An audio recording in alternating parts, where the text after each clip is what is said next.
Cet incident s'est produit au Mexique et a suscité une vive émotion au sein de l'opinion publique. Deux éléments majeurs ont provoqué l'indignation générale. D'une part, la victime était un enfant. D'autre part, les criminels ont fait preuve d'une cruauté particulière.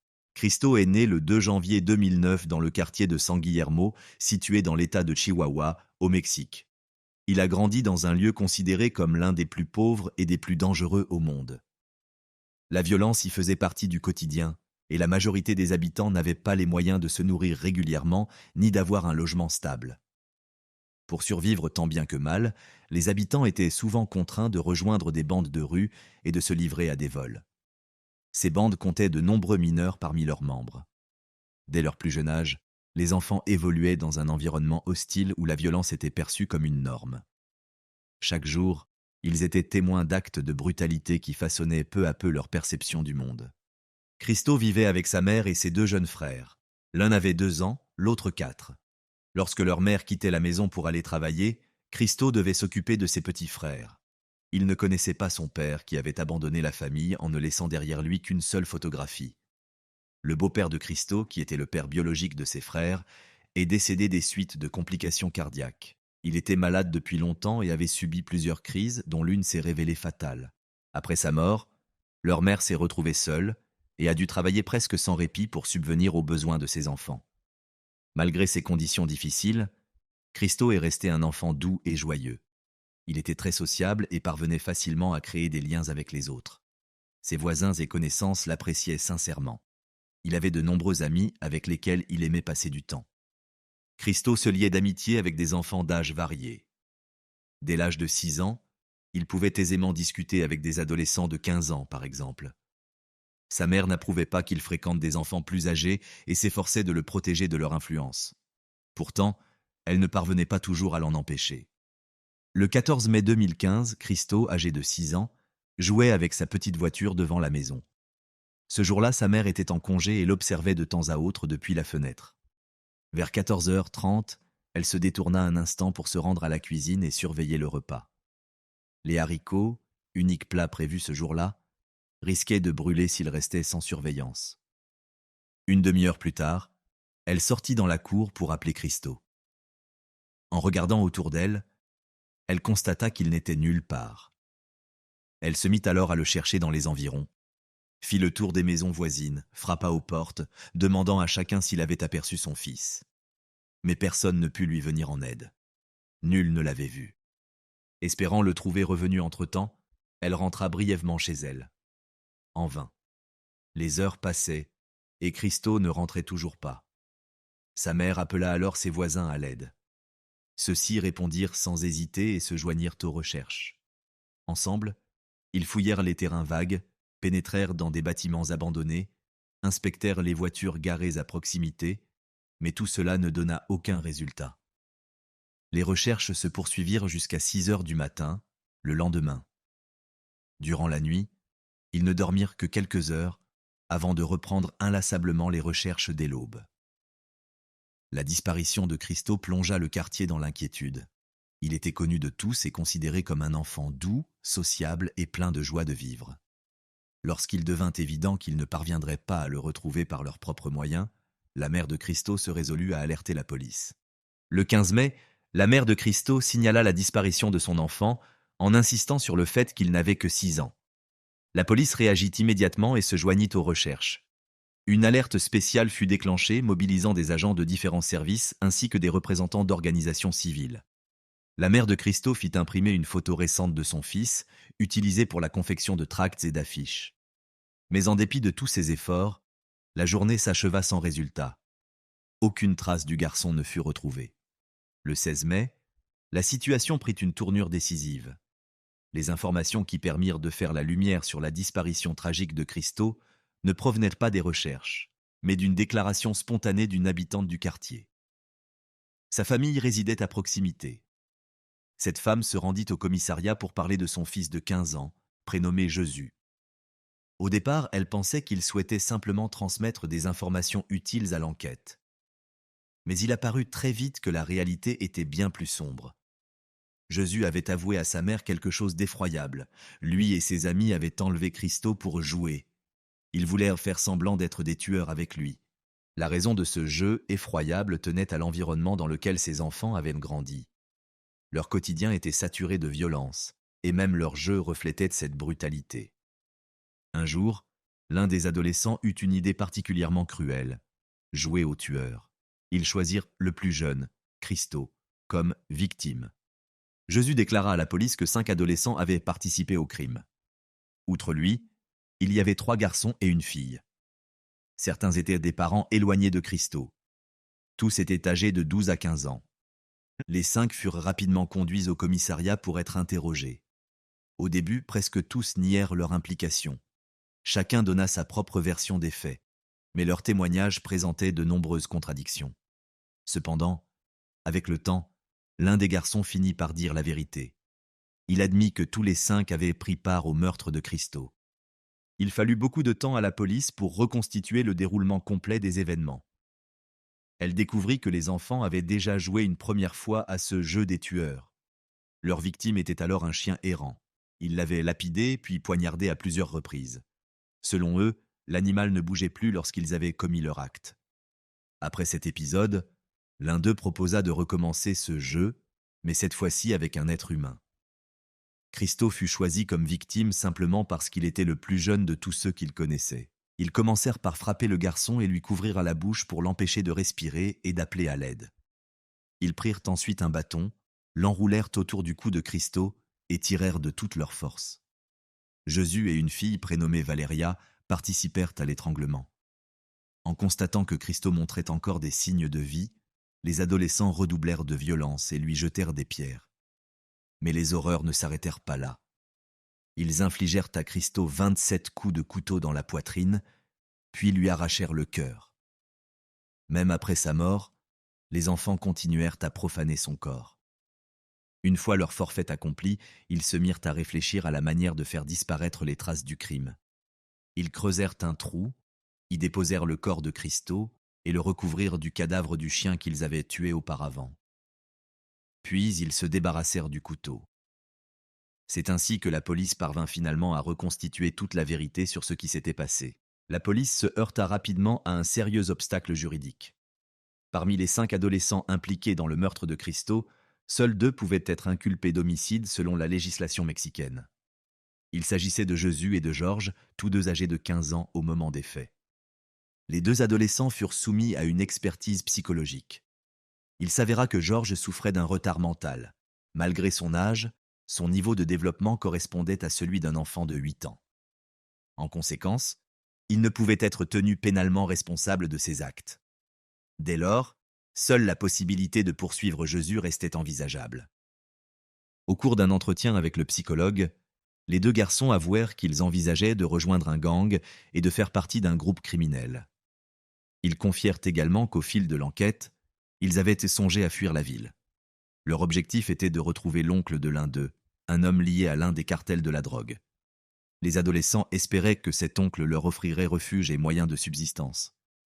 Lorsque les policiers commencèrent à interroger la jeune fille, ayant elle aussi participé activement au meurtre de Christo, il devint rapidement évident qu'elle présentait déjà de graves troubles du comportement. Selon ses propres dires, elle souhaitait elle aussi intégrer le gang, convaincue que cela lui apporterait protection et reconnaissance sociale. Après toutes les expertises psychologiques menées, seul Jésus fut inculpé pour meurtre. Le tribunal le condamna à 9 ans de détention dans un établissement pour mineurs. Les autres participants au crime furent condamnés à 3 ans dans un centre spécialisé pour adolescents en difficulté. Georges, quant à lui, fut le seul à échapper à toute sanction. Les experts le déclarèrent pénalement irresponsable et inapte à assumer les conséquences de ses actes. Les familles des adolescents n'ayant pas été condamnées à de lourdes peines quittèrent la région peu après la fin de leur séjour de 3 ans en foyer, dans l'espoir de commencer une nouvelle vie ailleurs. La mère de Christo ne partagea pas cette décision de justice. Elle considérait que la peine était bien trop clémente. Selon elle, les adolescents méritaient au moins 20 ans d'emprisonnement, au vu de la cruauté avec laquelle ils avaient traité son fils. À plusieurs reprises, elle déclara qu'elle n'arrivait toujours pas à croire que 5 mineurs aient pu faire preuve d'une telle violence envers un enfant sans défense.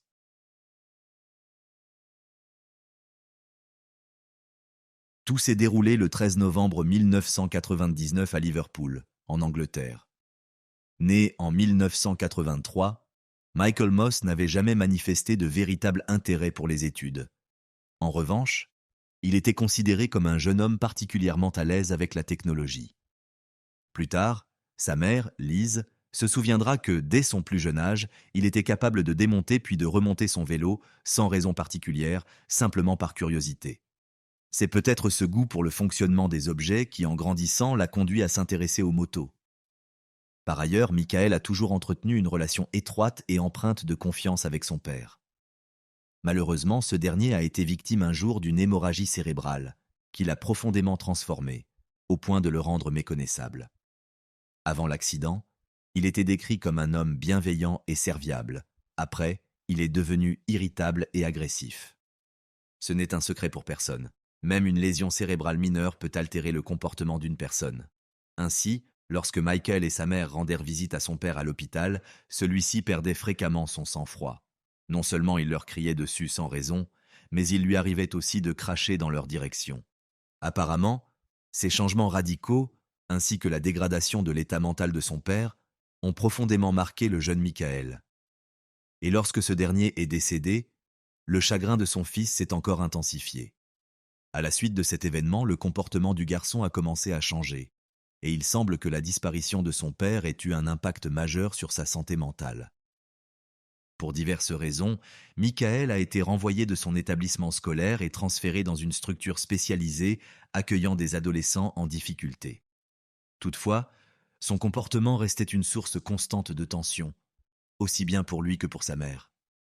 Liz, encore sous le choc de la perte de son époux, peinait à faire face aux agissements de son fils. Les services sociaux lui ont alors proposé une mesure temporaire, placer Michael dans un foyer pour enfants, afin qu'elle puisse souffler un peu et tenter de retrouver une certaine stabilité dans sa vie. C'est ainsi qu'en 1999, Michael, âgé de 15 ans, a été placé dans un foyer pour mineurs au fonctionnement peu conventionnel. Cet établissement était organisé de telle manière que chacun de ses pensionnaires pouvait sortir presque à toute heure du jour ou de la nuit, notamment pour aller rendre visite à ses parents. Outre Michael, environ 25 jeunes vivaient dans cette structure.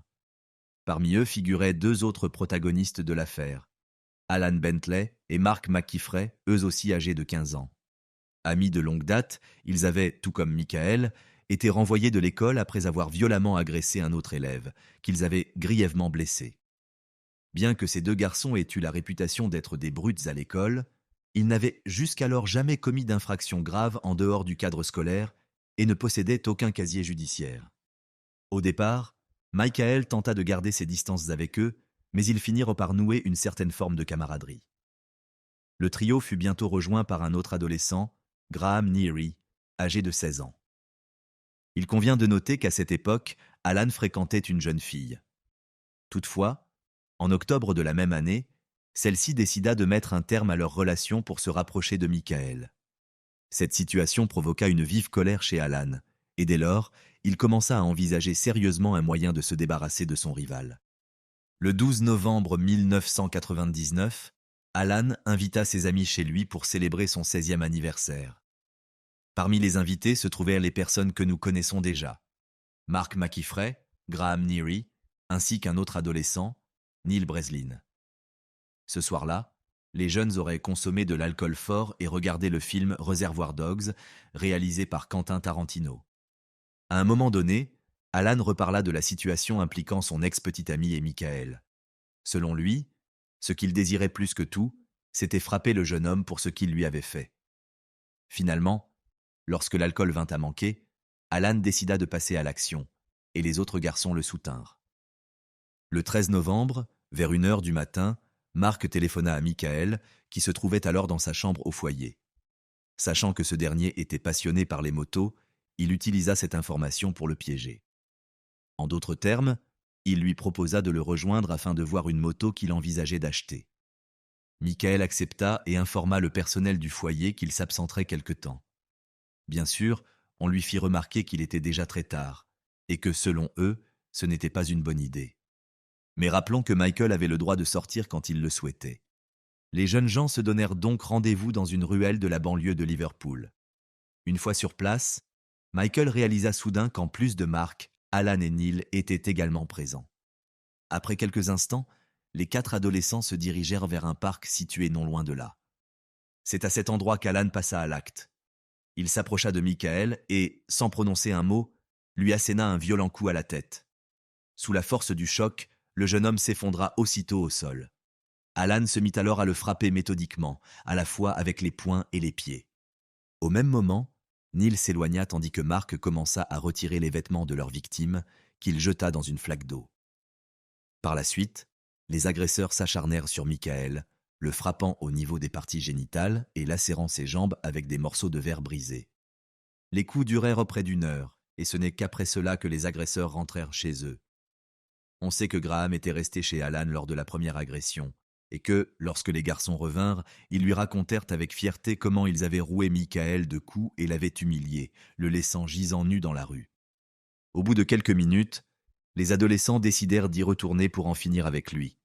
Cette fois, Neil choisit de rester à la maison. Lorsque Mark, Alan et Graham pénétrèrent de nouveau dans le parc, Michael était toujours étendu au sol. Son état était critique, et il avait manifestement besoin d'une assistance médicale urgente. Mais au lieu de cela, les 3 adolescents recommencèrent à le frapper. Mark continuait de hurler sur lui, l'enjoignant de se relever immédiatement, mais Michael était incapable de bouger. Lorsque les agresseurs se lassèrent de frapper le jeune homme allongé au sol, ils ramassèrent des tessons de bouteilles et commencèrent à le poignarder, imitant un jeu de croix et de pique.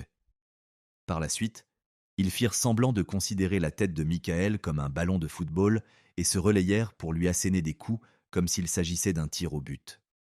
À ce moment-là, Alan se fit même appeler Michael Owen, en référence au célèbre footballeur anglais. Tous 3 semblèrent prendre un plaisir macabre à cette scène d'une extrême violence, et aucun ne paraissait vouloir y mettre un terme. Pour finir, Alan ramassa un gros tesson de bouteille et tenta de sectionner l'oreille de Michael dans le but de reproduire une scène issue du film qu'ils avaient regardé peu de temps auparavant. Au total, les 2 agressions s'étendirent sur plusieurs heures. Plus tard, les auteurs des faits révéleront que durant les 10 dernières minutes, Michael n'avait manifesté aucun signe de vie. Vers 4h30 du matin, Mark appela anonymement la police pour signaler qu'il venait de découvrir le corps sans vie d'un jeune homme. Cependant, les agents dépêchés sur les lieux ne trouvèrent ni la dépouille, ni le moindre élément laissant penser qu'un crime avait été commis à cet endroit. Ce n'est qu'à 8h30, le même jour qu'un homme âgé qui promenait son chien, découvrit le corps inerte de Michael et alerta les forces de l'ordre. Lorsqu'ils cherchèrent à établir l'identité de la victime, les enquêteurs commencèrent, pour une raison demeurée inexpliquée, par contacter l'établissement pour mineurs situé à proximité. Leur intuition s'avéra juste. Un membre du personnel reconnut immédiatement Michael. Pendant ce temps, Liz, la mère du jeune homme, écoutait la radio chez elle. Le journal télévisé du matin annonça qu'un corps d'adolescent avait été retrouvé dans un parc. Quelques minutes plus tard, elle aperçut une voiture de police devant sa maison. Selon ses propres dires, elle comprit immédiatement la raison de cette visite. Les agents lui annoncèrent alors une nouvelle bouleversante. Son fils Michael avait été tué lors d'une attaque d'une extrême brutalité. Peu après la découverte du corps de Michael, Graham Neary, accompagné de sa mère, se présenta au commissariat afin de faire des aveux. Le jeune homme déclara être en proie à de profonds remords au sujet des événements survenus la nuit précédente.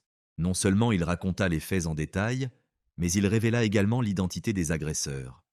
Selon ses dires, il avait participé à l'attaque contre Michael par crainte d'être, lui aussi, pris pour cible. À la suite de ces déclarations, Alan, Mark et Neil furent immédiatement interpellés et placés en garde à vue. Tous 3 nièrent catégoriquement toute implication dans les faits. Face à ces dénégations, les enquêteurs ne disposaient d'aucune marge d'erreur. Il leur fallait réunir des preuves irréfutables pour pouvoir traduire les auteurs en justice. Alors que les 4 jeunes hommes étaient placés en garde à vue, les forces de l'ordre procédèrent à une série de perquisitions dans leurs chambres au sein de l'établissement pour mineurs. Dans les affaires personnelles d'Alan, les enquêteurs découvrirent plusieurs dessins à caractère violent, s'apparentant à des pages de bande dessinées artisanales. Ces illustrations mettaient en scène Alan lui-même, ainsi que Michael, et représentaient l'assassinat de ce dernier avec un niveau de détail particulièrement troublant. L'autopsie du corps de Michael révéla des lésions d'une violence extrême. Ses 2 pommettes étaient fracturées, et son nez presque entièrement détaché de la base du crâne. Il présentait également une dizaine de côtes brisées, ainsi que plus de 8 blessures distinctes au visage et à la tête. Son corps comptait au total plus d'une cinquantaine de plaies. Pris isolément, aucun de ces traumatismes n'aurait été fatal, mais leur accumulation entraîna une hémorragie massive. Il fut établi que le décès de Michael était survenu à la suite de la seconde agression, consécutivement à une fracture du cou. Sur les lieux du crime, des tessons de bouteilles furent retrouvés, manifestement utilisés lors du passage à tabac. Des empreintes digitales y furent relevées, puis comparées à celles d'Alan, de Mark et de Graham. Les agresseurs ayant principalement frappé la victime à coups de pied, de nombreuses empreintes de semelles de chaussures de sport furent également relevées sur le corps. Celles-ci furent ensuite comparées aux semelles des chaussures appartenant au suspect et l'expertise confirma leur correspondance. Grâce à l'ensemble de ces éléments, les enquêteurs purent réunir des preuves suffisamment solides pour inculper Alan, Mark et Graham du meurtre de Michael. Le procès des jeunes criminels s'ouvrit en juillet 2000. Préalablement, Neil Breslin avait plaidé coupable de complicité dans la première agression. Il ne fut finalement pas poursuivi pour meurtre, dans la mesure où il n'avait pas été présent lors de la seconde attaque. Les autres accusés tentèrent, de manière invraisemblable, de faire croire que Michael leur aurait demandé de l'agresser afin de percevoir une indemnisation fictive de la part de sa compagnie d'assurance. Cette version ne fut jamais prise au sérieux par le tribunal, et les 3 jeunes hommes furent reconnus coupables de meurtre. Alan Bentley et Mark McIffrey furent condamnés à 10 ans de réclusion, tandis que Graham Neary écopa d'une peine de 9 ans. Tous 3 ont, depuis, été remis en liberté. J'ignore ce que sont devenus ces jeunes délinquants par la suite. En revanche, j'ai découvert que Neil Breslin a été condamné à plusieurs reprises pour des infractions de moindre gravité. Dans l'une de ces affaires, il a tenté de cambrioler une habitation en compagnie d'un complice, mais les occupants sont parvenus à les mettre en fuite. Dans une autre, il a été reconnu coupable d'avoir brisé une fenêtre au domicile de sa compagne.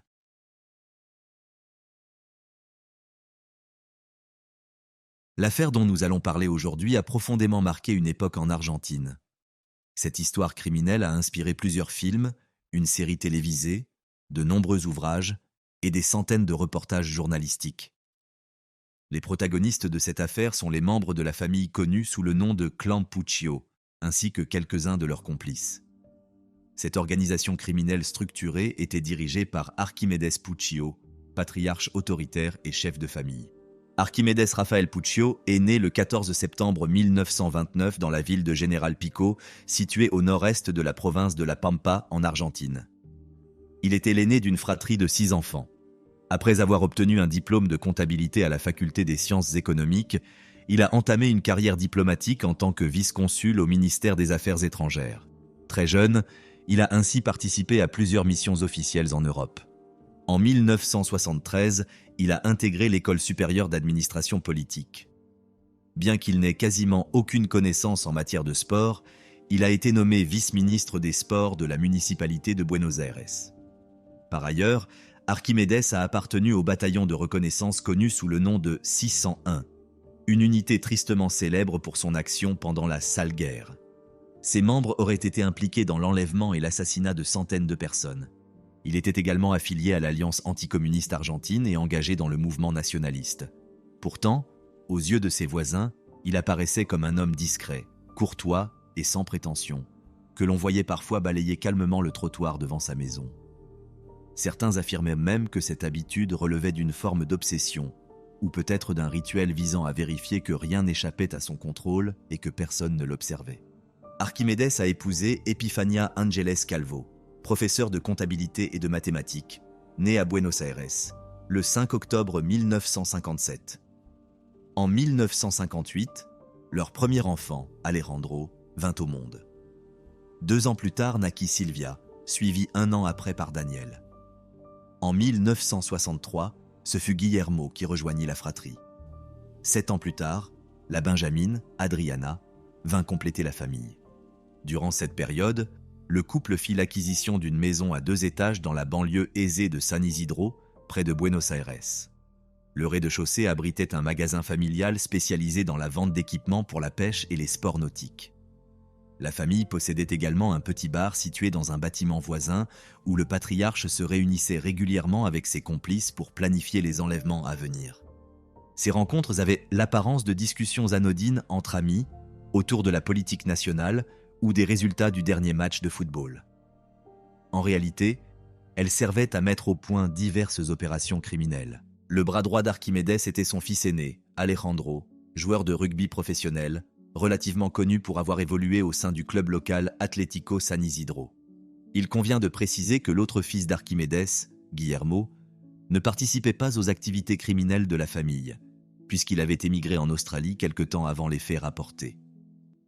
Les principales actions liées à cette affaire se sont déroulées peu après la fin de la guerre dite des Malouines, qui s'est achevée en juin 1982. À cette époque, la situation en Argentine était particulièrement tendue et instable.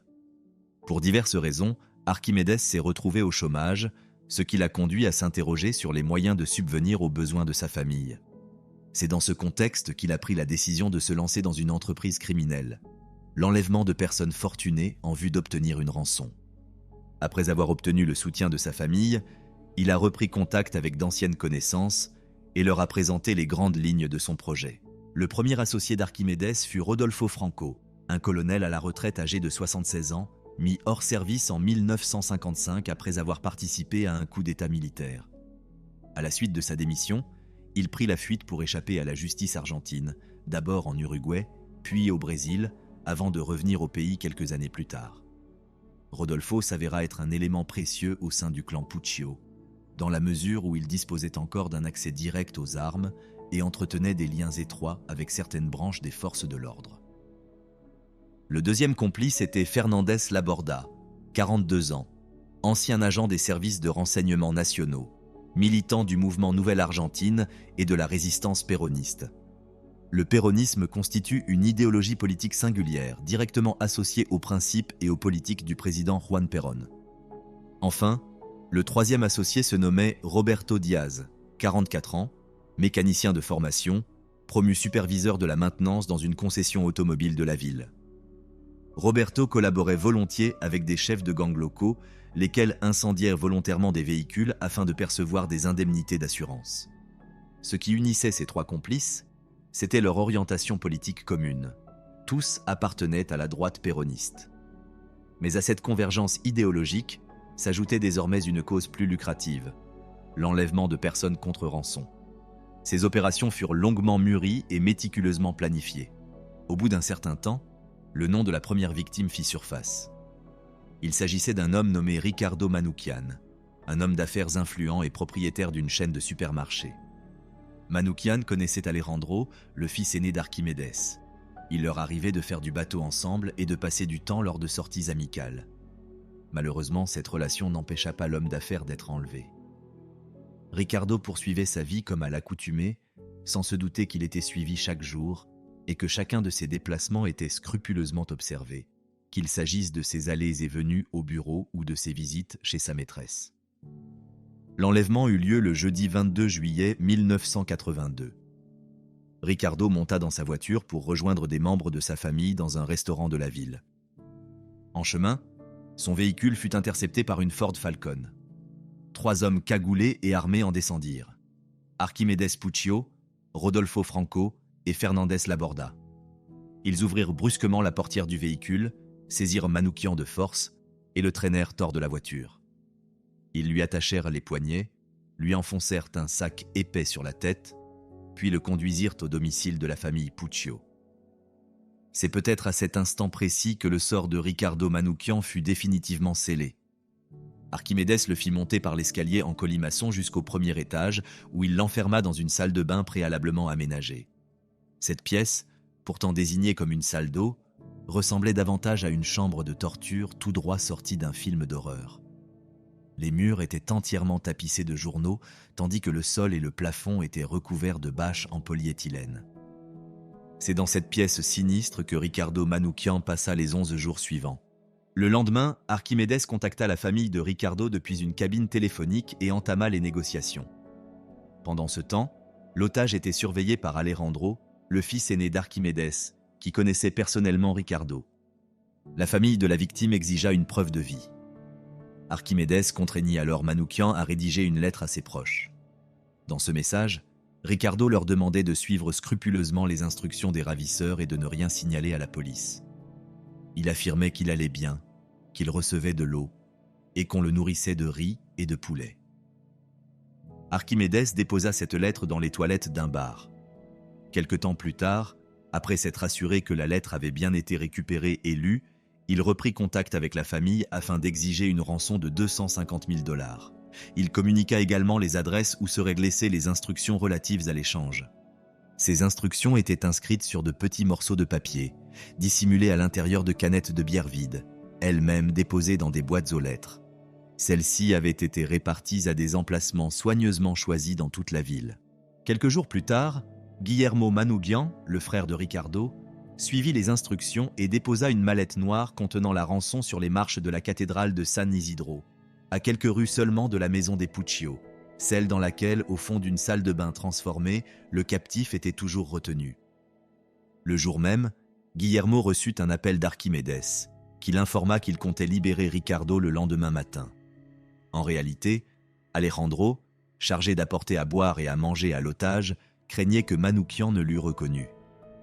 Dès lors, une fois la somme exigée obtenue, les criminels décidèrent de modifier leur plan initial et d'éliminer Ricardo d'une manière radicalement différente.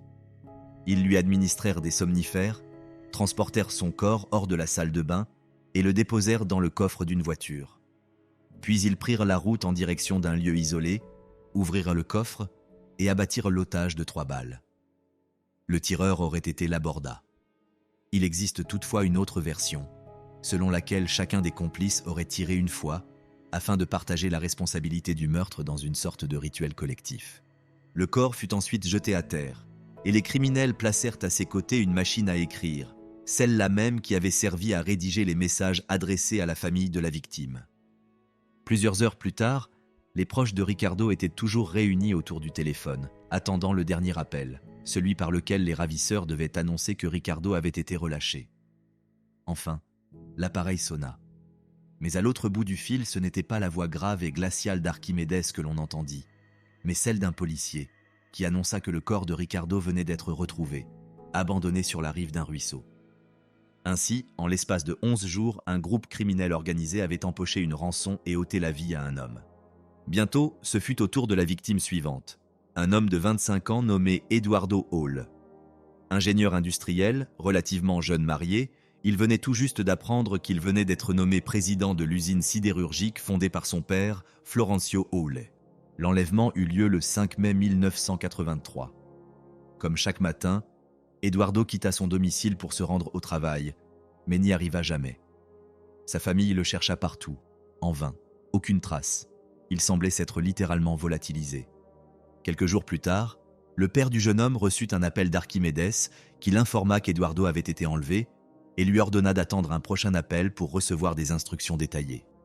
Pendant ce temps, le jeune homme était séquestré dans un placard exigu, aménagé dans le bureau même de son ravisseur. L'enlèvement s'était déroulé selon un mode opératoire similaire à celui de Ricardo Manoukian. Quelques heures plus tard, Archimédès recontacta Florencio Hall et réclama une rançon de 350 000 $, ainsi que des preuves écrites attestant qu'Eduardo était toujours en vie.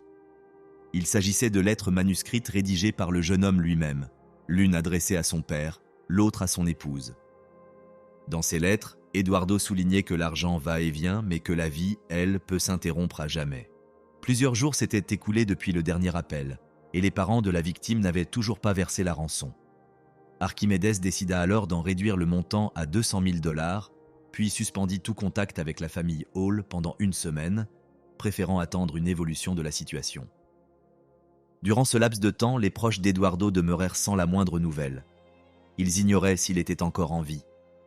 Finalement, le ravisseur réapparut, mais cette fois-ci en s'adressant directement à l'épouse d'Eduardo. Il abaissa de nouveau le montant exigé, le ramenant à 100 000 $. Il convient de souligner que la conversation entre Archimédès et Madame Hall tourna mal dès les premières minutes. La jeune femme insultait son interlocuteur à chaque phrase.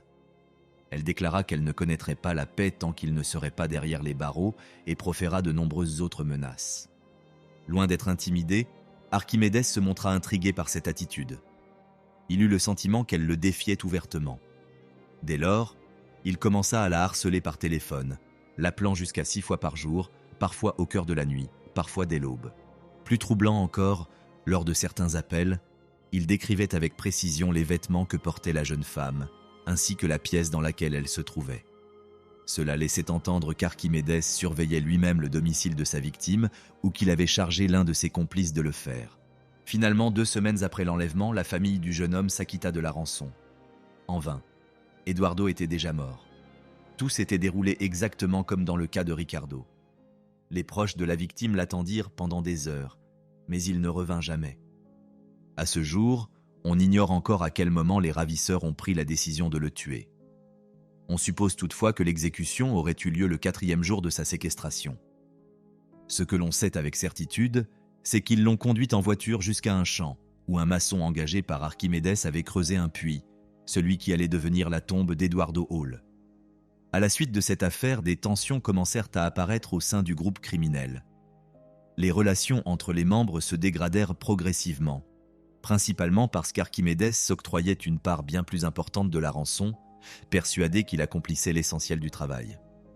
Malgré ce déséquilibre flagrant, aucun des complices n'osa véritablement remettre en cause son autorité.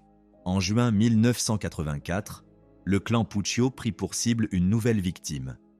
Un jeune homme d'affaires nommé Emilio Naum, marié à Alicia Betty, avec qui il avait 2 filles. Selon le nouveau plan, les ravisseurs devaient intercepter le véhicule d'Emilio, le contraindre à en sortir, puis le forcer à monter dans le coffre. Ensuite, comme lors des enlèvements précédents, ils prévoyèrent de le conduire jusqu'au domicile d'Archimédès pour entamer les négociations. Mais rien ne se passa comme prévu. Le matin de l'enlèvement, Archimédès tenta de bloquer la route d'Emilio avec sa propre voiture. Le jeune homme, visiblement méfiant, comprit qu'un danger le menaçait. La tentative échoua. Un moment de panique s'ensuivit et la situation dégénéra rapidement. Pris de court, les ravisseurs abattirent Emilio sur place avant de prendre la fuite. Avant de quitter les lieux, ils essuyèrent soigneusement le véhicule de la victime afin d'effacer toute empreinte digitale.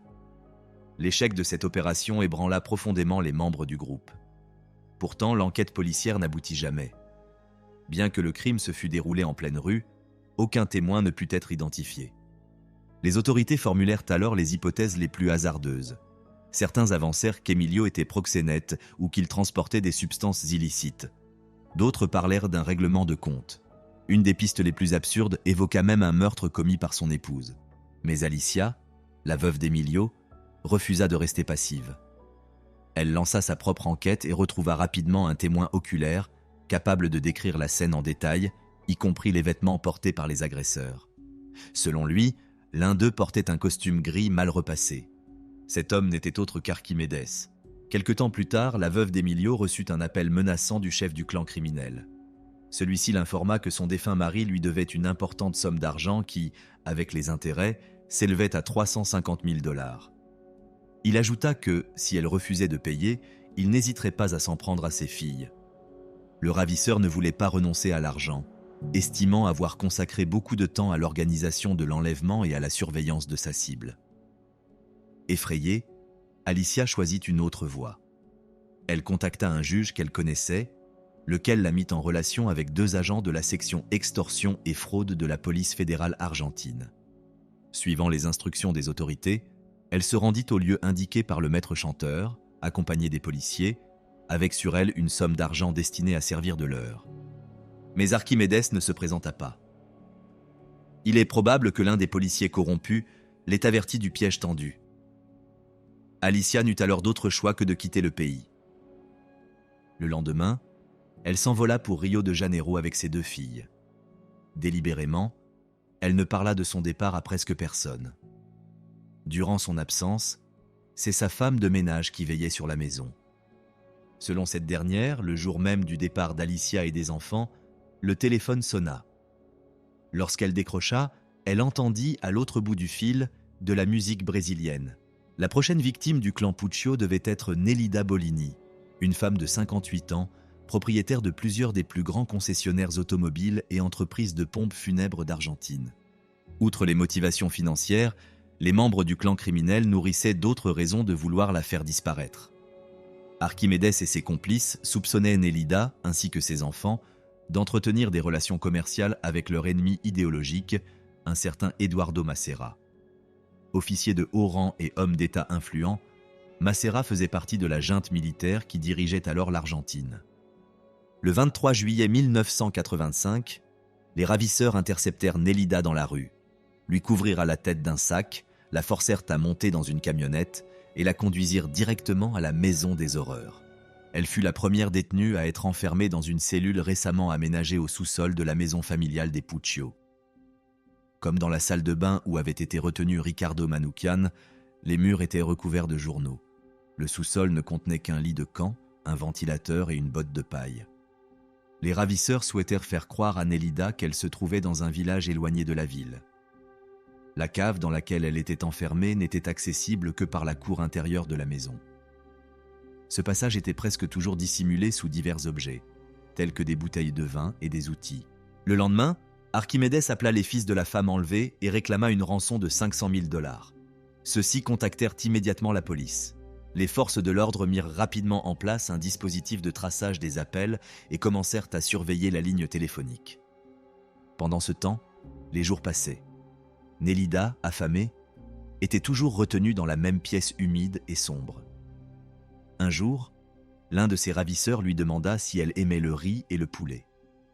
Lorsqu'elle répondit que oui, il versa dans ses mains une poignée de riz cru, y plaça un os de poulet, puis s'éloigna en riant longuement. Nélida perdit toute notion du temps. Elle ne savait plus depuis combien de jours elle était enfermée, ni s'il faisait jour ou nuit.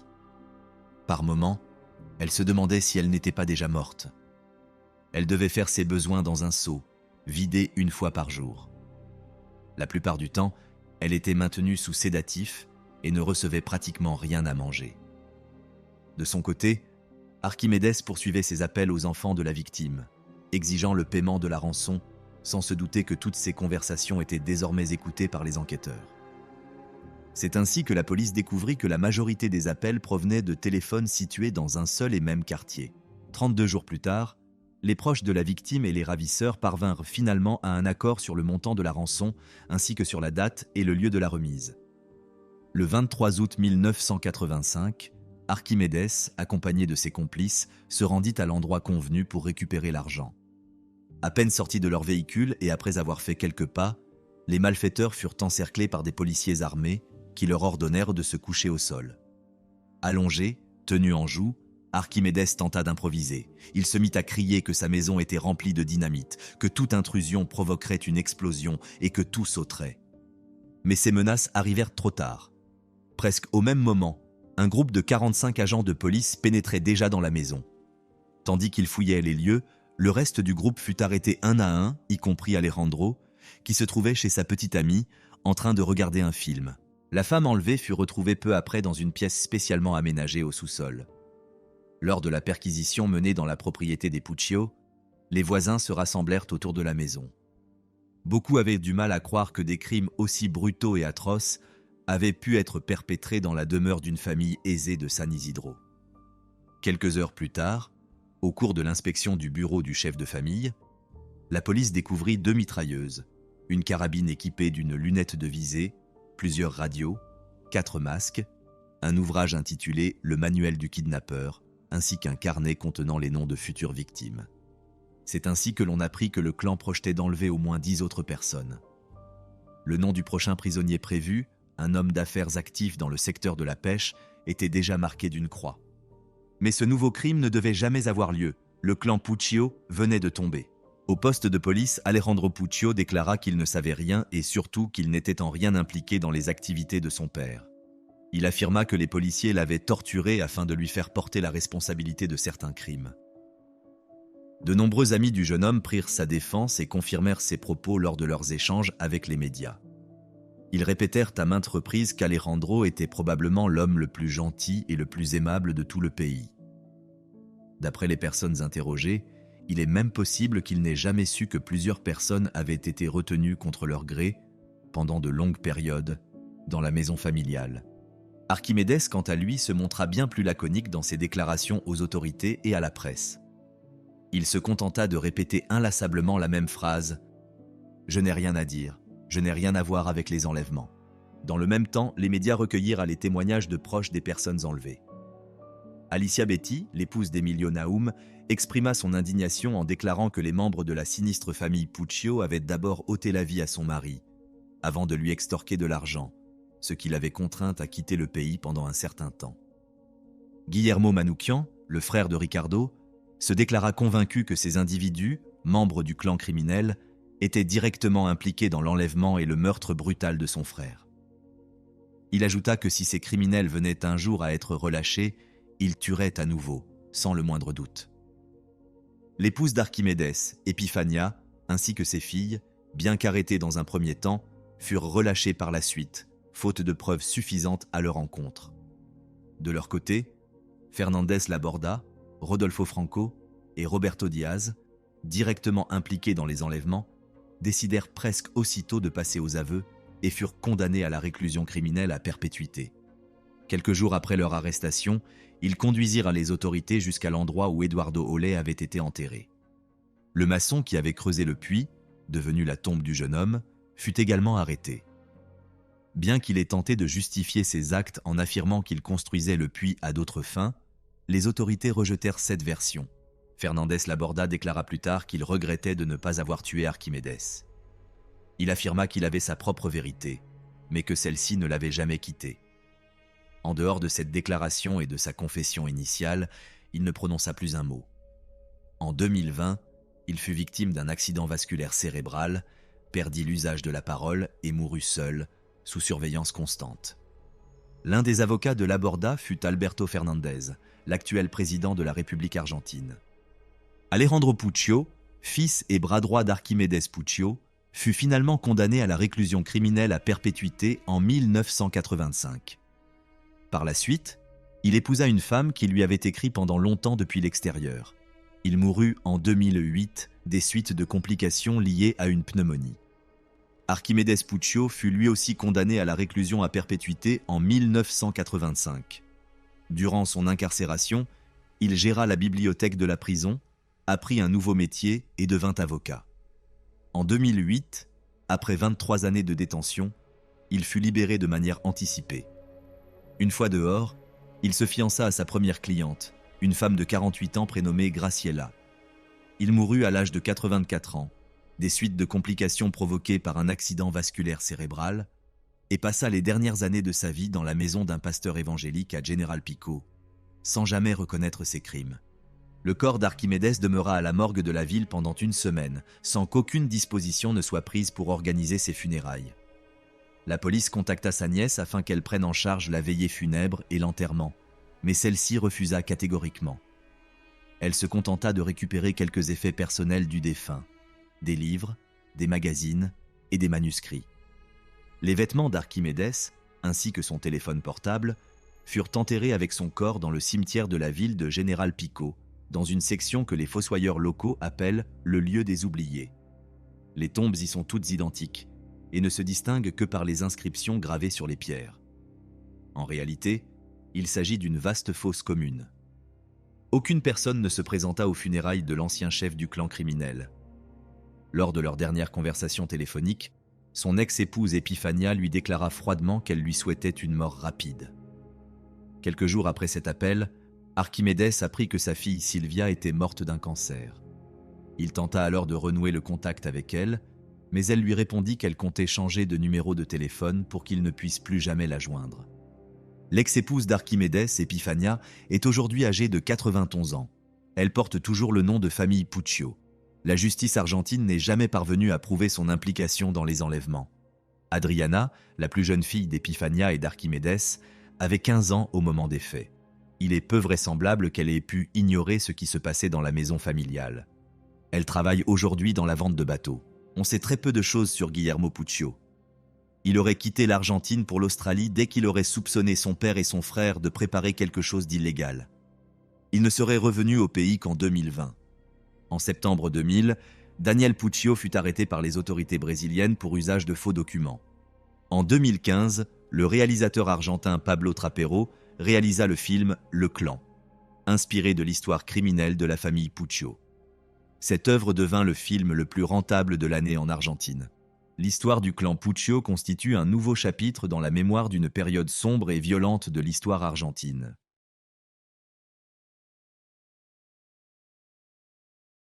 Un couple marié décide de divorcer, mais les choses se compliquent. Timothy était effrayé par le comportement de son ex-conjointe. Avec le temps, il a réalisé que ses craintes étaient fondées. Larissa, quant à elle, a vécu un divorce très difficile, dont l'argent était la principale source de discorde. Refusant de partager ses biens avec son ex-mari, elle a pris une décision qui a changé le cours des choses. Larissa Forman est née le 1er janvier 1960 dans une ferme de Clarence, dans le Missouri, aux États-Unis. Fille de Charles et Diane Forman, elle mène une vie tranquille dans la ferme familiale. Elle a été une excellente étudiante et assistante à l'Université du Missouri. Elle s'y est également spécialisée en biochimie. Pendant ses études de premier cycle, Larissa travaillait déjà dans un hôpital, où elle a rencontré Timothy Schuster. Ce dernier a grandi dans une ferme, à Golden, dans l'Illinois. Il suivait alors une formation d'infirmier. Des sentiments sont rapidement nés entre eux. Ils se sont mariés en 1982 et ont eu une fille du nom de Christine en 1985. 4 ans plus tard, Larissa a trouvé un emploi intéressant et bien rémunéré dans un laboratoire de recherche de Fresno, en Californie. C'était une opportunité qu'elle ne pouvait pas laisser passer, et la jeune famille s'est donc installée dans cette ville. Tout se passait très bien pour Larissa au travail. C'était à la fois une professionnelle confirmée et une entrepreneuse. Elle a donc rapidement ouvert son propre laboratoire de biochimie agricole. En 1990, le couple a eu son deuxième enfant, un garçon du nom de Tyler. Pour Larissa, cela représentait un véritable défi d'assumer toutes ses responsabilités. La maison, les enfants, la nouvelle entreprise, tout l'épuisait. La femme quittait la maison tôt le matin et rentrait tard le soir, manifestement très épuisée. Tim et elle ont alors convenu qu'il mettrait sa carrière entre parenthèses pendant un certain temps pour s'occuper des enfants et des tâches ménagères. Cet arrangement a fonctionné pendant un certain temps, mais l'homme a ensuite voulu reprendre le travail. Au début, il projetait de réaliser des sessions de travail courtes à l'hôpital, ce qui lui permettrait de dégager du temps pour s'occuper de ses enfants et de gérer d'autres tâches ménagères. Le travail du couple a commencé à porter ses fruits et peu après l'ouverture de l'entreprise, ils ont emménagé dans une grande maison luxueuse.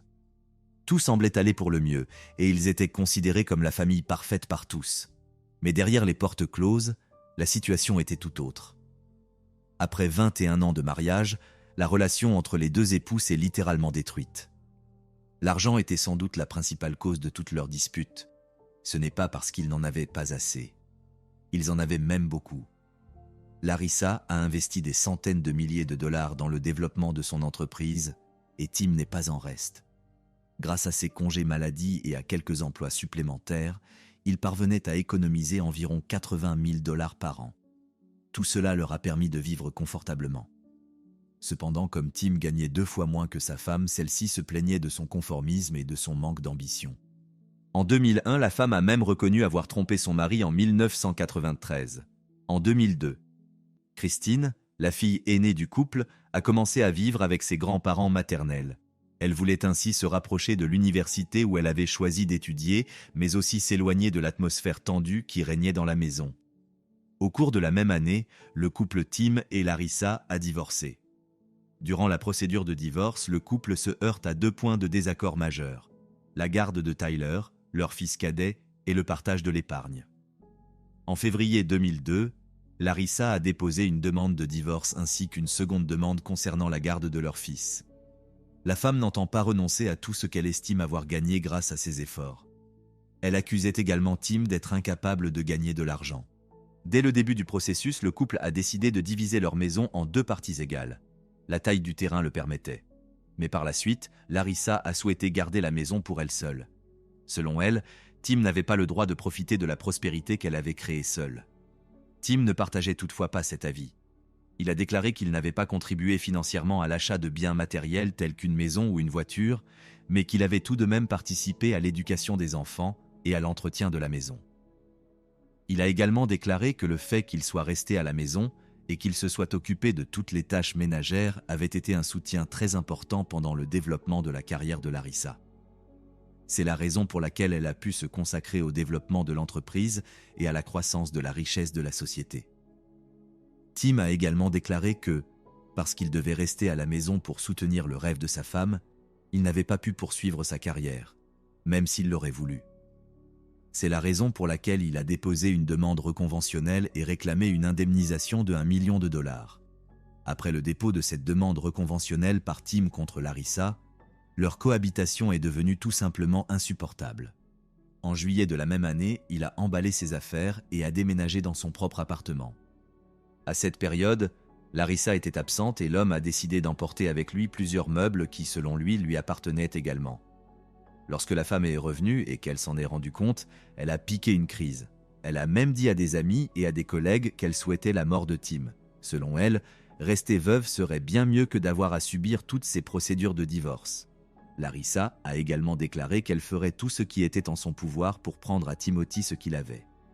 Elle a demandé à une collègue, Leslie, de lui rendre service et de louer un box sécurisé près du laboratoire, sous prétexte qu'elle voulait mettre certaines choses hors de portée de Tim.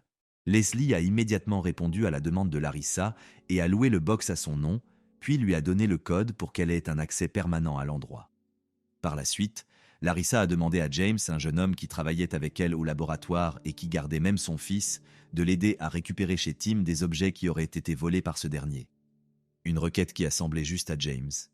Profitant de l'absence de Tim, ils se sont donc introduits chez lui et ont pris tous les objets dont Larissa se souvenait qu'ils se trouvaient auparavant dans leur maison commune.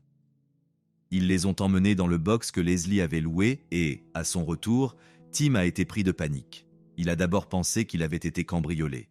Puis, au vu des affaires disparues et des documents manquants qu'il devait fournir pour obtenir la garde de son fils, il a compris qui était responsable de ce qui s'était passé.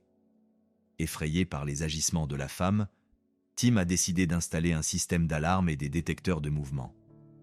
N'ayant plus à s'occuper de la maison et des enfants, l'homme a commencé à travailler à temps plein à l'hôpital.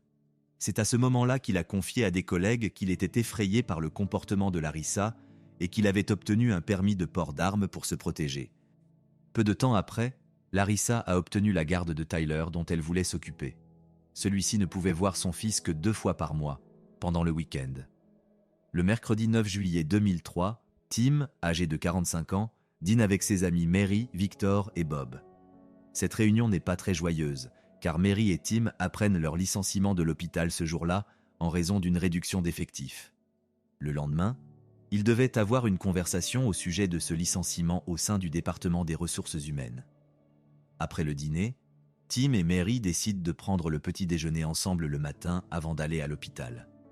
Après avoir échangé leurs derniers mots, ils regagnent leur domicile. C'est la dernière fois que les amis voient Tim vivant. Le lendemain, Mary attend Tim pour le petit déjeuner, mais il ne se présente pas à la rencontre prévue. Elle a persisté à appeler son téléphone portable, mais n'a obtenu aucune réponse.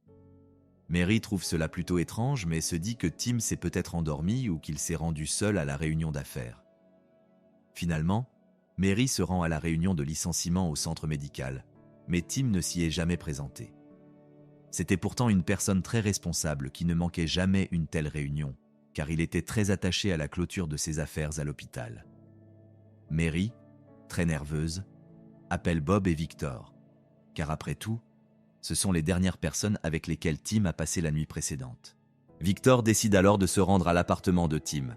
Il frappe à la porte d'entrée, mais personne ne répond. À l'extérieur de l'immeuble, il remarque la voiture de son ami garée sur le parking. Il regarde à l'intérieur et remarque que le téléphone portable, le portefeuille et la montre de Tim s'y trouvent. C'était étrange, car Tim ne quittait jamais son téléphone. Il appelle Mary pour lui raconter ce qui s'est passé et ensemble, ils décident d'aller voir la police. Il craignait que Tim ait mis fin à ses jours, d'autant qu'il venait de subir un divorce et un licenciement. Ses amis voulaient que la police se rende dans l'appartement pour voir si Tim s'y trouvait. Mais la réponse des policiers les laisse pantois. Il fallait attendre 24 heures pour que l'homme soit officiellement considéré comme disparu. Et c'est seulement après ce délai qu'ils ont pu commencer à le chercher. Ils n'avaient pas d'autre choix que d'attendre. Ce jour-là, Tim n'est pas non plus allé chercher son fils Tyler qu'il devait rencontrer. Il devait aller le chercher au salon de manucure où Larissa avait l'habitude de se faire les ongles. La manucure a remarqué que Larissa avait l'air très heureuse, même si elle semblait nerveuse. Elle transpirait beaucoup et avait donc du mal à appliquer le vernis sur ses ongles. 24 heures après la disparition de l'homme, et compte tenu du fait que Tim n'était pas venu chercher Tyler, la police a d'abord perquisitionné son appartement. Les policiers ont trouvé un pistolet dissimulé sous le coussin d'une chaise. Il était évident que l'homme avait peur de quelque chose. En examinant sa mallette, ils ont trouvé un petit magnétophone avec une cassette. D'après la liste des appelants de son téléphone, le dernier appel avait été passé à 14 heures le jour de sa disparition et provenait du téléphone de son ex-femme. Larissa a donc été la première personne à être interrogée. Au cours de l'interrogatoire, la femme a parlé des difficultés auxquelles elle a été confrontée à cause de son divorce avec son mari et a reconnu que sa dernière conversation avec Tim avait eu lieu quelques jours avant que l'homme ne vienne chercher Tyler. Larissa avait prévu que Tyler l'accompagnerait à Disneyland, puis dans le Missouri pour rendre visite à ses parents après un week-end avec son père. Comme Tim n'est pas venu chercher son fils et qu'il n'a pas répondu à ses appels, elle l'a ramené chez elle. Larissa a également déclaré que le dernier appel qu'elle a passé était à 10h30 le 9 juillet. Elle a également déclaré qu'elle s'était endormie sur le canapé, son téléphone à la main, en regardant un film, et qu'une fois réveillée, elle avait constaté qu'un appel en numérotation rapide vers le numéro de son ex-mari avait été passé tôt ce matin-là. Les deux enquêteurs lui ont demandé de leur remettre son téléphone portable, mais Larissa a affirmé qu'elle l'avait oublié chez elle. Cette affirmation semblait très étrange. L'un des agents est alors sorti prendre l'air. Il a remarqué que la voiture de Larissa était garée devant l'entrée et que son téléphone portable se trouvait à l'intérieur. Le policier a alors composé le numéro pour s'assurer qu'il s'agissait bien du téléphone de Larissa. Il a rapidement conclu que la femme dissimulait une information. Finalement, l'enquêteur est revenu dans la salle d'interrogatoire et a annoncé à Larissa que son téléphone se trouvait dans la voiture. Elle est allée le chercher, et c'est à ce moment-là que son comportement a changé. Elle est devenue visiblement nerveuse, et ses mains ont commencé à trembler. Le policier lui a alors demandé de le laisser examiner. C'est ainsi qu'ils ont su que le numéro de Tim n'était pas en numérotation abrégée. Elle n'a donc pas pu l'appeler par erreur. Finalement, Larissa a fini par avouer qu'elle avait menti. Elle a expliqué qu'elle avait appelé Tim ce matin-là pour confirmer qu'il viendrait chercher Tyler. Mais après cela, elle n'a plus jamais entendu parler de lui. Malgré ces mensonges, la police a déclaré qu'elle n'avait pas de preuves pour maintenir la femme en détention et l'a relâchée après avoir examiné l'historique de ses appels. Ils ont remarqué que Larissa avait appelé régulièrement le même numéro ces derniers jours. Lorsqu'ils ont identifié le propriétaire du numéro, il s'est avéré qu'il appartenait à Jamie Favone. Rappelons qu'il s'agit du même homme qui avait aidé Larissa à déménager de l'appartement de Tim, il y a quelques semaines. La police voulait connaître le contenu des appels entre James et Larissa. Ils ont appelé l'homme, qui n'avait que 21 ans à l'époque. Après quelques questions, il a fini par craquer et leur a raconté ce qui s'était passé. Selon lui, Larissa a mis fin au jour de Tim le matin même en l'appelant. James a également déclaré à la police que Larissa lui avait demandé de retourner à l'appartement de Tim pour une deuxième fois après qu'ils y avaient récupéré des objets. Elle lui aurait dit que Tim l'avait à nouveau volé et qu'elle voulait juste récupérer quelques affaires. James a cru tout ce qu'elle disait et a donc accepté de l'accompagner. De plus, Larissa lui a offert $2000 en guise de récompense. Elle lui a également demandé de lui acheter un pistolet paralysant. Elle lui a dit de le prendre pour se protéger davantage au cas où Tim deviendrait agressif. James a fait exactement ce que Larissa lui avait demandé. Il a révélé qu'il s'était rendu chez Tim ce matin-là. Larissa a sonné, Tim l'a fait entrer. C'est à ce moment-là que Larissa a pris le pistolet électrique et immobilisé son ex-mari. Il a déclaré qu'il ne savait pas ce qui allait se passer ensuite entre eux. Du moins jusqu'à ce que cette dernière lui demande d'amener Tim chez elle. À ce moment-là, un tonneau se trouvait déjà dans la baraque de cette dernière et elle a commencé à le remplir d'acide. James a déclaré à la police qu'ils avaient placé Tim dans le tonneau et qu'ils pensaient que l'homme était encore en vie au moment où ils l'ont fait. Les enquêteurs ont cru à ces informations et ont confirmé que la femme avait effectivement acheté un énorme tonneau quelques jours avant l'incident, puis l'avait fait livrer au laboratoire avant de le stocker dans un hangar de la propriété. Elle avait également acheté de grandes quantités d'acide chlorhydrique et d'acide sulfurique. Au total, 4 caisses de 6 bouteilles chacune ont été achetées. 3 caisses d'acide chlorhydrique et une caisse d'acide sulfurique. Dans le même temps, l'entreprise de Larissa n'a pas utilisé plus d'une bouteille par an pour désinfecter certains instruments du laboratoire. De plus, L'une des collègues de Larissa a rapporté qu'elle était arrivée au travail après 10 heures ce vendredi 10 juillet. Elle a déclaré que ses muscles étaient endoloris après sa séance d'entraînement, mais ce fait était très étrange car elle arrivait toujours beaucoup plus tôt que les autres. Après plusieurs heures passées dans le laboratoire, elle a signalé qu'elle devait s'absenter en raison d'une urgence et n'a plus été aperçue ce jour-là.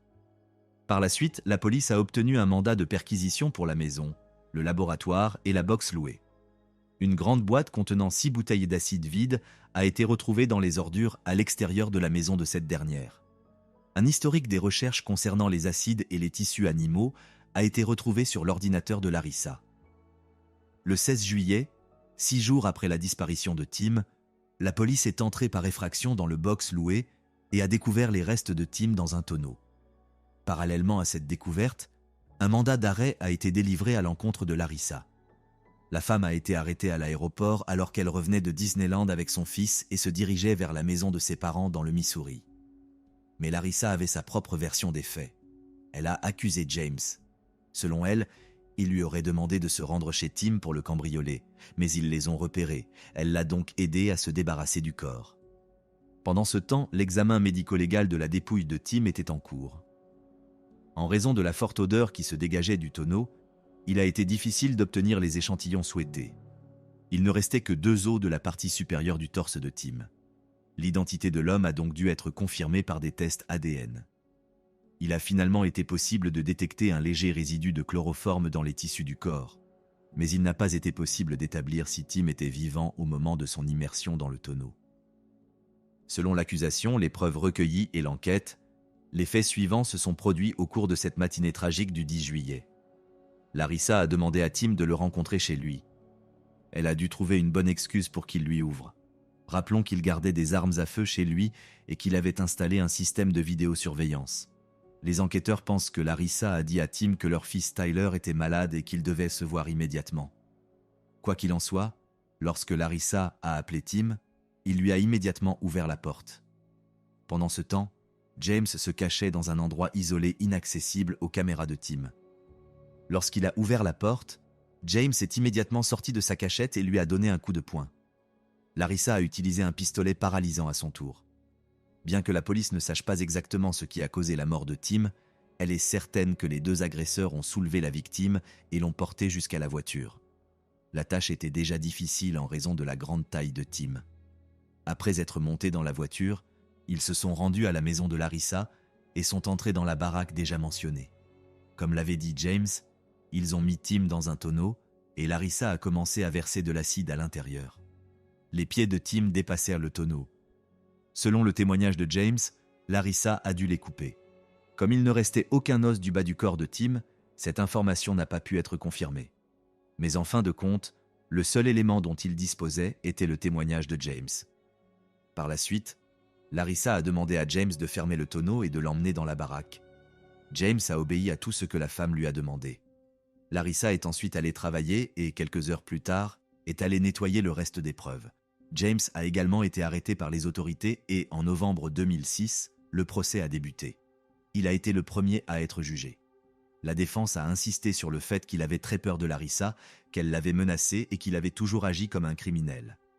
Finalement, James a été acquitté du chef d'accusation d'enlèvement, mais reconnu coupable de meurtre au 1er degré et condamné à la prison à vie, sans possibilité de demander une libération conditionnelle. Cette condamnation a été une bonne nouvelle pour Larissa. Le jeune homme n'allait pas témoigner au tribunal, car il était occupé par son appel. Le bureau du procureur n'avait toutefois rien à lui offrir non plus, puisqu'il avait déjà été condamné à la réclusion à perpétuité. Autre bonne nouvelle pour Larissa, le juge a refusé de laisser l'accusation présenter un enregistrement des aveux de James lors du procès. Il a déclaré que cela n'avait pas beaucoup de sens, car la défense n'aurait pas eu l'occasion de parler à James et de l'interroger. Le 22 octobre 2007, le procès s'est ouvert devant un jury composé de 9 femmes et de 3 hommes qui décideront du sort de Larissa. La défense de Larissa a rejeté la responsabilité sur James. D'après le rapport d'un psychiatre légiste, Larissa est exceptionnellement traumatisée et victime d'abus émotionnels de la part de Tim. Larissa a reconnu avoir effectivement parlé à plusieurs personnes de son désir de voir Tim mort. Elle a toutefois affirmé que c'était sa façon d'échapper à la pression psychologique qu'elle ressentait à la suite du procès intenté par Tim pour la garde de leur fils et de sa demande d'1 million de dollars. Elle a toutefois ajouté ne pas avoir vraiment pensé à cela. Larissa s'est exprimée devant le tribunal en faisant la dernière déclaration qu'elle avait faite à la police. Elle a déclaré que James était venu chez elle le 11 juillet, un jour où Tim était censé se rendre à une réunion de travail et où ses amis avaient signalé sa disparition à la police. James lui a dit qu'il s'était rendu chez Tim, mais que la situation ne s'était pas déroulée comme prévu. Il avait utilisé une force excessive et l'homme était mort après avoir reçu le choc du taser. Larissa a déclaré au tribunal qu'elle était horrifiée par ce qu'elle avait entendu. Elle n'arrivait pas à penser clairement et n'avait pas envisagé de porter plainte contre James auprès de la police. La seule chose qui l'importait, c'était d'aider le jeune homme. Elle s'est alors souvenue du tonneau dans lequel elle avait stocké les litres d'acide chlorhydrique et sulfurique qu'elle avait achetés plus tôt. Larissa a expliqué qu'elle avait effectué cet achat parce qu'elle voulait nettoyer tout le matériel de laboratoire et qu'elle en aurait besoin en grande quantité. Elle a demandé à James de se rendre à l'appartement pour y récupérer le corps de Tim. Ils l'ont emmené dans la baraque, l'ont mis dans un tonneau et l'ont rempli d'acide. James a ensuite apporté le tonneau à un endroit où elle gardait des objets, et c'est ainsi que les choses se seraient repassées. La police n'a toutefois jamais cru à cette version. Interrogée sur les 2000 dollars qu'elle avait versés sur le compte de James, Larissa a répondu qu'il s'agissait d'une rémunération pour divers travaux qu'il avait effectués, notamment pour s'occuper de son fils. Enfin, les procureurs ont diffusé près de 2 douzaines de messages vocaux que Larissa avait envoyés à Tim. Ils étaient remplis d'insultes horribles et dégradantes, ainsi que de menaces. Ces propos mettent en évidence la terrible rage qui habite l'accusé. Après 2 jours de délibération, le jury rend son verdict. Larissa a été reconnue coupable de meurtre au premier degré par appât du gain. Selon l'accusation, la femme s'était en effet débarrassée de son ex-partenaire pour garder l'ensemble de l'argent. Le 16 mai 2008, elle a été condamnée à la réclusion criminelle à perpétuité sans possibilité de libération conditionnelle. Larissa a tenté de faire appel de la sentence, mais tous ses appels ont été rejetés en 2011. Tyler a été placé chez ses grands-parents maternels. Selon certains rapports, la communication avec sa sœur serait difficile. Christine est aujourd'hui mariée et mère d'un fils. Elle confirme qu'elle ne sait pas si son frère connaît toute l'histoire. Elle ignore également quelle histoire les grands-parents ont racontée au garçon. Cette affaire a révélé jusqu'où l'ambition peut mener. En l'absence de contrat de mariage, le couple a dû diviser en deux tout ce qu'il avait acquis, sans tenir compte de l'argent ou des ressources investies par chacun. Larissa ne voulait pas de cette situation et a préféré ôter la vie à son ex-mari, espérant que personne ne découvrirait jamais l'affaire. Tout le monde aurait alors cru qu'il était décédé ou qu'il s'était suicidé. Elle et son complice ont été emprisonnés à vie. Les criminels ont été punis.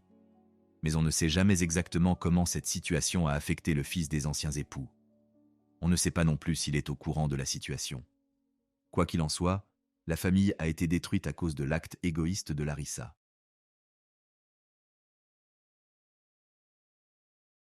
Les images que vous voyez à l'écran sont les dernières séquences connues de Valeria Marquez.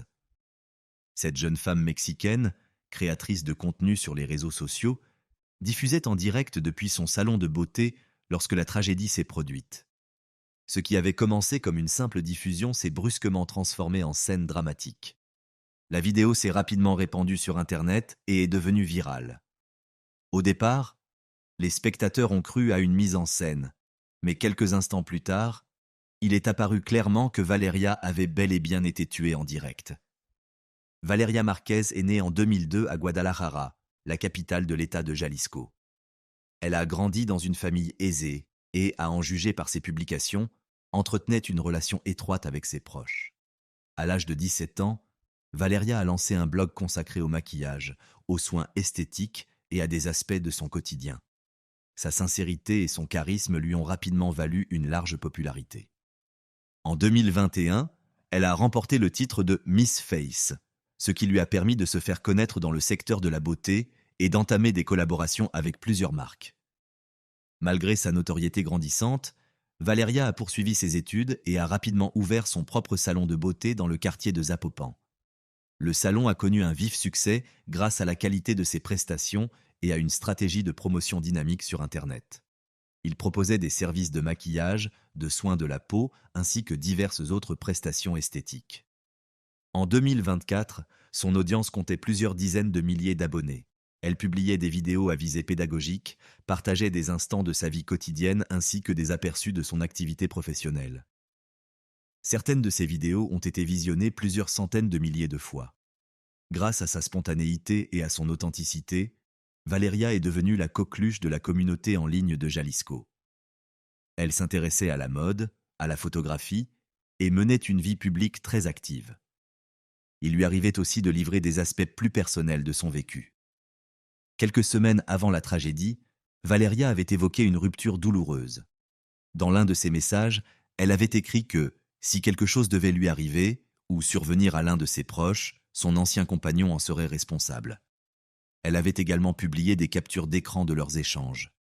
Dans l'un des messages, il reconnaissait l'avoir contrainte à faire certaines choses contre son gré. À l'époque, presque personne n'y avait prêté attention, mais après la tragédie, ces mots ont pris une toute autre résonance. Bien que tout semblât aller pour le mieux dans la vie professionnelle de Valeria, son salon prospérait et sa notoriété sur les réseaux sociaux ne cessait de croître, elle traversait une période délicate sur le plan personnel. C'est dans cet état d'esprit qu'est arrivé le 13 mai 2025. Ce jour-là, Valeria ne paraissait pas aussi assurée que d'ordinaire. Le soir, elle publia un message pour promouvoir son salon puis lança une diffusion en direct. Tout débuta dans une ambiance calme et familière. Réponses aux commentaires, échanges légers, ton détendu. Mais très vite, Valeria évoqua un événement étrange. Selon ses propos, ce matin-là, son assistante Erika lui avait rapporté qu'un coursier s'était présenté au salon avec un colis. Il avait refusé de le laisser sur place, insistant pour le remettre en main propre. Il avait même exigé de photographier le moment de la remise, affirmant que le contenu était de grande valeur. Valeria raconta cet épisode en direct. Erika m'a appelé et m'a dit « On t'a apporté quelque chose, ils veulent te le remettre en main propre. » J'ai répondu « J'arrive dans 1 heure. » Et elle m'a répondu « Il ne part pas. Il dit que c'est un objet de grande valeur et qu'il doit le remettre en main propre. » Toujours selon Valeria, cette situation l'avait mise mal à l'aise, d'autant plus qu'Erika n'avait pas vu le visage du livreur. Mais la curiosité l'avait emporté. En plaisantant, Valeria lança même « Peut-être qu'il veut me tuer », en riant. Aujourd'hui, ces mots résonnent comme un sinistre pressentiment. Malgré son inquiétude, Valeria est restée au salon, en partie sur les conseils de son amie Viviana de la Torre, qui l'a soutenue tout au long de la diffusion. À un moment donné, Viviana lui a envoyé un petit cadeau, une boisson accompagnée d'un cochon en peluche avec une plaisanterie disant qu'elle était amoureuse d'elle. Les deux jeunes femmes ont ri, l'ambiance était détendue et la diffusion s'est poursuivie dans la bonne humeur. Aux alentours de 18h30, un homme inconnu est entré dans le salon. Il a regardé Valeria et lui a demandé « Salut Valeria ?» Elle a répondu calmement « Oui ». Immédiatement après, elle a coupé le micro. Au même instant, plusieurs coups de feu ont retenti. Valeria a été atteinte par 3 balles, à la poitrine, à l'abdomen et à la tête. L'agresseur a pris la fuite à moto, tandis que Valeria s'est effondrée juste devant la caméra. Quelques secondes plus tard, la diffusion a été interrompue par une personne présente sur les lieux. De nombreux spectateurs ont d'abord cru à une mise en scène. Dans les commentaires, certains écrivaient que Valeria allait sans doute réapparaître pour rassurer tout le monde. Mais il est vite devenu évident qu'il s'agissait d'un acte criminel bien réel. Internet s'est rapidement rempli de messages de stupeur et de tristesse. La police s'est rendue sur les lieux peu après les faits. À l'intérieur du salon, les agents ont découvert le corps sans vie de Valeria. Le parquet s'est saisi de l'affaire et a ouvert une enquête. Les enregistrements des caméras de surveillance, installées à l'intérieur et à l'extérieur de l'établissement, ont été récupérés. Les enquêteurs espéraient y trouver des éléments permettant d'identifier l'auteur des faits. La dépouille de Valeria a été confiée au médecin légiste pour autopsie et identification formelle. Les forces de l'ordre ont lancé une opération de recherche afin d'interpeller le suspect et de déterminer son mobile. Le parquet de Jalisco a publié un communiqué officiel déclarant que Valeria avait été victime d'un assassinat prémédité. L'affaire est désormais qualifiée de féminicide, c'est-à-dire le meurtre d'une femme motivée par la haine ou la violence en raison de son genre.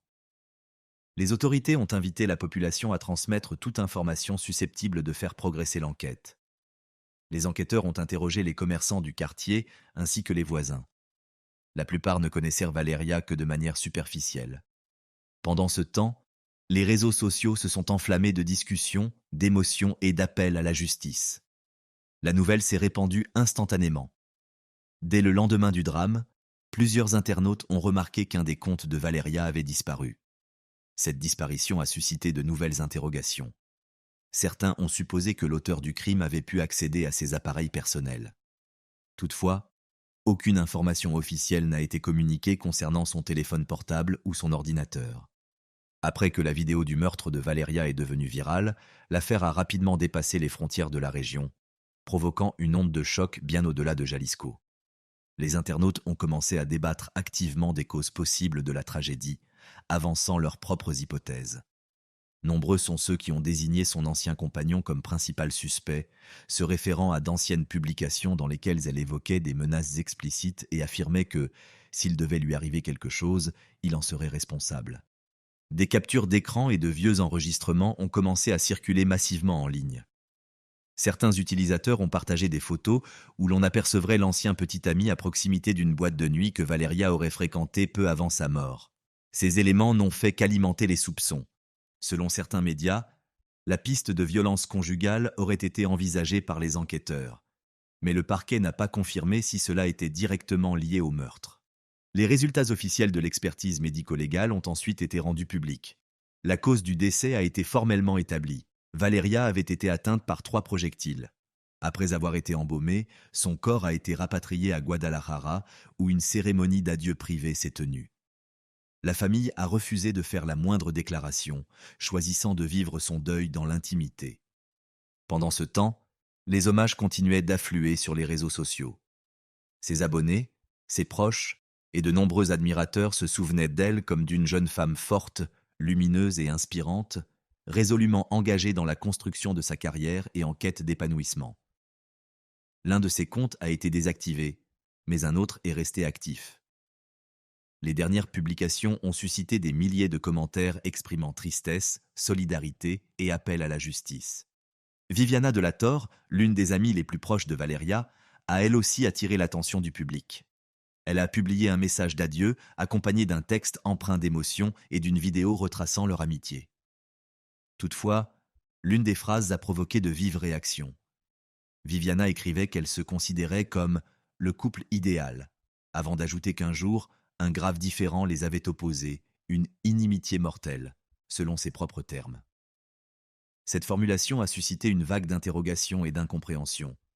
Pourquoi employer de tels mots dans un contexte aussi tragique? Les commentateurs ont commencé à s'interroger sur la nature de la relation entre Valeria et Viviana. Certains ont affirmé que c'était Viviana qui avait convaincu Valeria de rester au salon et d'attendre le cadeau. Comme mentionné précédemment, Viviana lui avait effectivement demandé de ne pas partir et lui avait envoyé 2 présents. Ces éléments, qui paraissaient jusque-là anodins, ont soudainement éveillé des soupçons. Des hypothèses plus extrêmes ont également émergé. Certains ont suggéré que Viviana était jalouse de Valeria et qu'elle souhaitait prendre sa place.